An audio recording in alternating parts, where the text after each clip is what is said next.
Right Shahida, Visakha ఉక్కుకు సంబంధించినటువంటి ఒక అంశం అంటే అందుట్లో ఇప్పుడే ఆ నష్టాల బాటలో ఉన్నటువంటి ఉక్కుని పరిశ్రమను కాపాడాలా అనేటటువంటి ప్రస్తుత పరిస్థితిలో అందుట్లోనే కొంతమంది దొంగలు ఒక కాపర్ ఐటమ్స్ని దొంగిలించే ప్రయత్నం చేశారు. పోలీసులు అయితే కేసు నమోదు చేసి రికవరీ చేసినట్లు తెలుస్తుంది. దానికి సంబంధించినటువంటి ఐటమ్స్ చూద్దాం. ఎస్ రవి, విశాఖ ఉక్కులో దుండగులు భారీ చోరీకి పాల్పడ్డారు. కోట్లాది విలువ చేసే కాపర్ ప్లేట్స్ ను దొంగలు ఎత్తుకెళ్లారు. స్టీల్ ప్లాంట్ క్రైమ్ పిఎస్ కు ఉక్కు యాజమాన్యం సమాచారం అందించింది. స్టీల్ ప్లాంట్ అధికారుల ఫిర్యాదుతో కేసు నమోదైంది. 5 నిందితులను పోలీసులు అరెస్ట్ చేశారు. సొత్తును రికవరీ చేశారు. మిగిలిన సొత్తు కోసం పోలీసులు గాలిస్తున్నారు.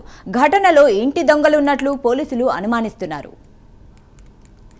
ఇక ఇదే అంశంపై మరింత సమాచారం అందించడానికి మా ప్రతినిధి చంద్రశేఖర్ ఉన్నారు. చంద్రశేఖర్, చెప్పండి.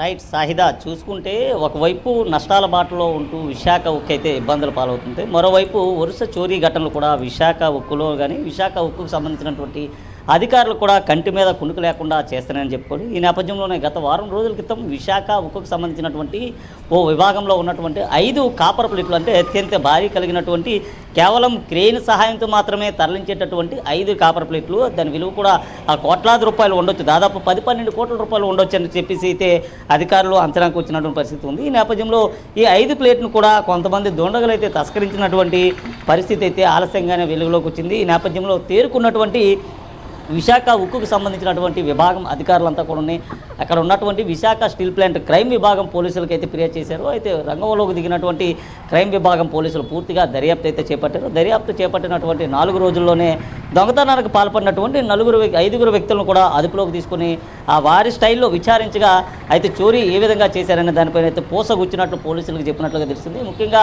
చూసుకుంటే అక్కడ ఉన్నటువంటి గోడ ఏదైతే ఉందో ఆ గోడ చాలా హైట్ తక్కువగా ఉన్నటువంటి నేపథ్యంలో ఆ గోడనే దాటించి కాపర్ ప్లేట్లు బయటికి తీసుకెళ్ళినట్లుగా తెలుస్తుంది. ముఖ్యంగా చూసుకుంటే 5 ప్లేట్లలో 3 పూర్తిగా కూడా విక్రయించినట్లుగా తెలుస్తుంది. మరో 2 ప్లేట్లు అక్కడే ఉన్నటువంటి తుప్పల్లో తీసుకొని వెళ్ళలేక విడిచిపెట్టి వెళ్ళినట్లు కూడా పోలీసులు విచారణలో తేలినట్లుగా తెలిసింది. ఈ నేపథ్యంలో వీరు 5 కూడా అదుపులోకి తీసుకున్నటువంటి పోలీసులు అయితే వారిపైన కేసు నమోదు చేయడంతో పాటు వారిని అయితే రిమాండ్కి తరలించిన పరిస్థితి ఉంది. అయితే పూర్తిగా చూసుకుంటే ఏదైతే విశాఖ ఉక్కులో ఆ చోరీ ఘటనలు ఎప్పటికప్పుడే ఉత్పన్నమవుతున్నటువంటి పరిస్థితి ఉంది. మరోవైపు చూసుకుంటే ఇది ఉత్పత్తి విషయంలో విశాఖ ఉక్కు ఒక విధంగా వెనుకబడి ఉందంటూ కూడా పెద్ద ఎత్తున ఆరోపణలు వినిపిస్తున్న నేపథ్యంలో మరోవైపు ఈ చోరీ ఘటన అయితే స్థానికంగానే కలకలం రేపిందని చెప్పుకోవాలి. అయితే వారం క్రితం జరిగినటువంటి ఘటనలో స్క్రాప్కు సంబంధించినటువంటి ఏదైతే తుక్కు వ్యాపారులు ఉన్నారో దీనికి సంబంధించిన తుక్కు వ్యాపారులు 5 కూడా అదుపులోకి అయితే తీసుకోవడం జరిగింది. ముఖ్యంగా చూసుకుంటే ఈ విషయంలో ఇంటి దొంగల పని కూడా ఉండే అవకాశం ఉన్నట్లు కూడా పోలీసులు అయితే భావిస్తున్నారు. ఆ దిశగాను కూడా కేసు అయితే దర్యాప్తు అయితే కొనసాగుతుంది. మొత్తానికి చూసుకుంటే ఏదైతే విశాఖ ఉక్కులో చోరీకి గురైనటువంటి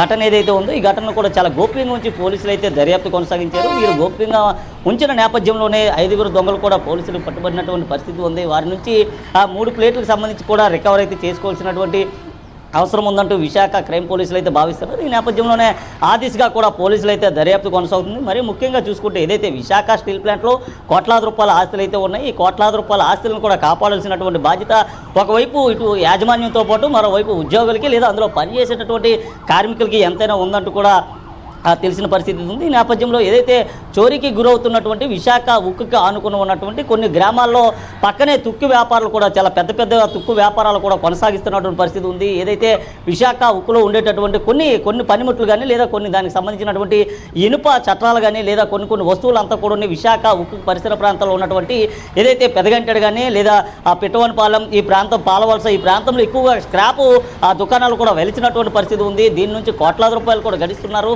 ఎప్పటికప్పుడే చోరీ జరుగుతుంది. అలాగే విశాఖ ఉక్కులో బయటపడినటువంటి చోరీతో పాటు బయట పడలేనటువంటి చోరీలు కూడా చాలా ఎక్కువగానే ఉన్నటువంటి పరిస్థితి ఉంది. అయితే ఆ దిశగా కూడా అడుగులు వేయాలి. ఆ దిశగా కూడా పోలీసులు అయితే దర్యాప్తు కొనసాగిస్తే మరికొంత దొంగతనానికి పాల్పడినటువంటి ఘటనలు కూడా బయటకు వచ్చేటటువంటి అవకాశం ఉంది. దానికి పాల్పడినటువంటి వ్యక్తులను కూడా అదుపులోకి తీసుకున్నటువంటి అవసరం ఎంతైనా ఉందని చెప్పుకోవచ్చు. ఎందుకంటే ఇటువంటి ఘటనలు ఉత్పన్నమైతే విశాఖ ఉక్కు పైన పూర్తిగా వేరే వ్యతిరేకమైనటువంటి అభిప్రాయం కూడా ప్రజలకైతే ఏర్పడేటటువంటి అవకాశం ఉంది. ముఖ్యంగా చూసుకుంటే సెంట్రల్ ఫోర్స్కి సంబంధించినటువంటి సిఎస్ఎఫ్ భద్రతా బలగాలు కూడా అనునిత్యం డేగ కళ్ళతో కాపలా కాస్తున్నప్పటికీ చోరీ ఘటన అయితే వెలుగులోకి వచ్చింది. చోరీ ఘటన వెలుగులోకి వచ్చినటువంటి నేపథ్యంలో అక్కడ ఉన్నటువంటి అధికారులంతా కూడా గమనించి వెంటనే పోలీసులు ఫిర్యాదు చేయడంతో వారైతే రంగంలోకి దిగారు. రంగంలోకి దిగినటువంటి 4 రోజుల వ్యవధిలోనే 5 దొంగలు కూడా అదుపులోకి అయితే తీసుకోవడం జరిగింది. వారి నుంచి విచారణ అయితే అయితే కొనసాగించారు. అయితే మరికొంతమంది కూడా ఇందులో ఉండేటటువంటి అవకాశం ఉంది. చాలా బడా నేతలు కూడా ఇందులో ఇన్వాల్వ్ అయ్యేటటువంటి పరిస్థితి ఉందనేసి అయితే తెలుస్తుంది. ముఖ్యంగా చూసుకుంటే ఏదైతే గతంలో జరిగినటువంటి దొంగతనాల వెనుక కూడా కొంతమంది ఆ రాజకీయ నేతల ఒత్తిడి కూడా ఉండేటటువంటి అవకాశం అయితే ఉండేది. ఎందుకంటే వారిని విడిపించే ప్రయత్నం కూడా కొంతమంది రాజకీయ నేతలు చేశారు. అలాగే వారిని తప్పించేటటువంటి ప్రయత్నాలు కూడా జరిగాయి. అయితే ఇప్పుడు జరిగినటువంటి ఏదైతే చోరీ ఉందో ఈ చోరీ కూడా దాదాపు 10-12 కోట్లు విలువ చేసేటటువంటి కాపర్ ప్లేట్స్ ఏవైతే ఉంటాయో అవి లారీ పైన మాత్రమే తరలించేటటువంటి కాపర్ ప్లేట్స్, ఆ కాపర్ ప్లేట్స్ని తస్కరించడంతో ఒక్కసారిగా పూర్తిగా ఏదైతే విశాఖ ఉక్కుకు సంబంధించినటువంటి అధికారులంతా కూడా పూర్తిగా షాక్కు గురయ్యారు. షాక్కు గురైన తర్వాత ఫిర్యాదు ఏదైతే ఇచ్చారో ఆ ఫిర్యాదు ఆధారంగానే పోలీసులు కూడా చాలా స్పీడ్గానే రియాక్ట్ అయినటువంటి పరిస్థితి కూడా కనిపించింది. పరిస్థితి కనిపించిన నేపథ్యంలో ఎవరైతే చోరీకి పాల్పడ్డారో వారిని అయితే తక్షణమే గుర్తించారో అక్కడ ఉన్నటువంటి సీసీ ఫుటేజ్ అంతటిని కూడా మానిటర్ చేయడంతో నిజంగా చోరీ జరిగినట్లు కూడా పోలీసులు అయితే నిర్ధారణకు వచ్చారు. నిర్ధారణకు వచ్చిన తర్వాత గాజువాక క్రైమ్ సిఐ సారథ్యంలో పూర్తిగా దర్యాప్తు టీంలు అయితే ముందుకు వెళ్ళాయి. అసలు వాస్తవానికి ఎవరు దొంగతనం చేశారని పైన మొదటగా కూడా స్క్రాప్ దుకాణాలపైన అయితే పోలీసులు దృష్టి సారించారు. దృష్టి సారించిన నేపథ్యంలో వీరు 5గురిని కూడా అదుపులోకి తీసుకున్నారు. ఇదైతే ప్రస్తుతం ఉన్నటువంటి పరిస్థితి. Sahida. Right, thank you Chandrasekhar.